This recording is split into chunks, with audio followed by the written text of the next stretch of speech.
बाबा वाली बिरयानी माशाल्लाह जी। ये मालिक सोने का लंगर है।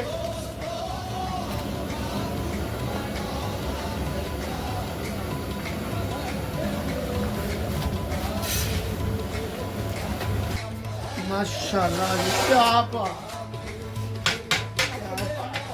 लंगर बंट के आने बिरयानी बनी है तो बाबा आजो भी आजो बाहर आ गए लंगर रवा लंगर आजो आजो मेरे रखे वाला है लंगर रवा भाई।